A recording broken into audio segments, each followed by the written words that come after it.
Welcome to Adventures Through History. And today we're in Washington, D.C., the capital of the United States. Right at the center of it all stands a tall building that's full of history, important decisions, and big ideas. It's called the United States Capitol Building, and it's where the nation's laws are made.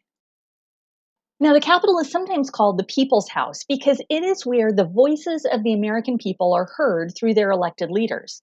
The inauguration of the president happens every 4 years on the steps of the Capitol. This is where the president takes the oath of office and it is administered by a justice of the Supreme Court. Inside the Capitol, we have two groups of people that make up the US Congress. We have the House of Representatives and the Senate. These two groups are set up differently and have different specific jobs, but work together to make laws, declare war, approve budgets, and even check on the president's actions. So let's start with the Senate. It has 100 members. There are two from every state, no matter how big or small your state is. Now, senators serve 6-year terms, and they represent the interests of their entire state. They meet in the Senate chamber, where some of the most important debates and votes in U.S. history have taken place. The other group would be the House of Representatives, and it has 435 members, and it's totally based on population. The number of each state depends on how many people live there. The more people that live in the state, the more representatives they have. For example, California has the most with 53 members, and Montana has two.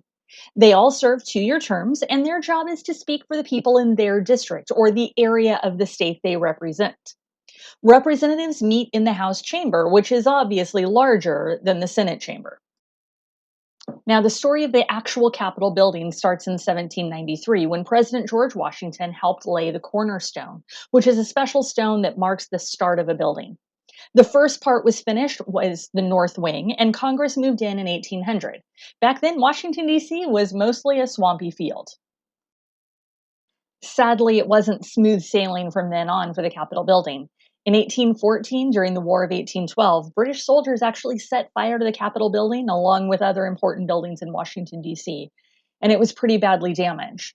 But the American people rebuilt it stronger than before, and rebuilding it showed that the democracy in our country couldn't be destroyed by war.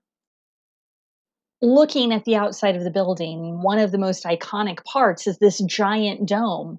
But actually, that dome wasn't part of the original design. It was built during the Civil War when the country was divided, and many felt like the construction of the Capitol should stop and all focus should be on the war. But President Abraham Lincoln didn't agree. He said finishing the dome showed that the Union would survive. The dome is actually made of cast iron and weighs almost 9 million pounds. Now, outside of the building at the top stands the Statue of Freedom, and she was placed there in 1863. Inside the visitor center, you can actually see a replica of the Statue of Freedom up close. If we go inside, the center of the dome has this amazing painting called the Apotheoses of Washington.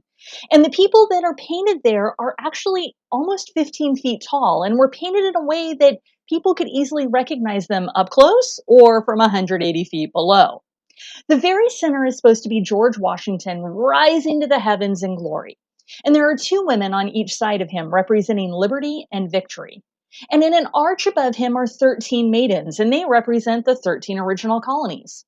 And there are 6 groups around the edges, and they represent war, science, marine, commerce, mechanics, and agriculture.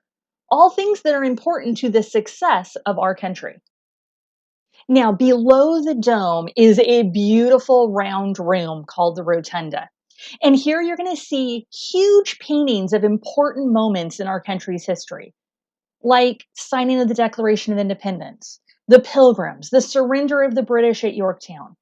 There are also famous statues, including George Washington and Abraham Lincoln. Next door is Statuary Hall. Each state gets to place 2 statues of important citizens inside the Capitol. Now, these statues can actually be placed anywhere in the Capitol, but many are in this room. Some of the heroes you're going to find are Rosa Parks, Father Sarah, and Amelia Earhart. Below the rotunda is the Capitol Crypt, and many times when we hear the word crypt, we think of a place where someone has been buried, and that was the original plan for this area. It was supposed to be the final resting place for George Washington, but he was never moved here. It was decided to respect his wishes and leave him at his home in Mount Vernon. This room is now filled with columns that support the dome above and holds other historical exhibits. Every year, thousands of people visit the US Capitol. You can take a tour, walk through the Rotunda, and even watch Congress in session. And there's also a special place called the Capitol Visitor Center that has some cool exhibits and a gift shop. The US Capitol is more than just a building, it's a symbol of the American people's voice. It reminds us that in a democracy, everyone gets to have a say on how the country is run. And who knows, maybe someday you're going to stand in front of the House or the Senate and help make laws that shape the future. The Capitol building actually belongs to all of us. We vote on the people that work there and make our country the great place that it is. Hopefully, you enjoyed what you heard today and learned something new. Please like and subscribe.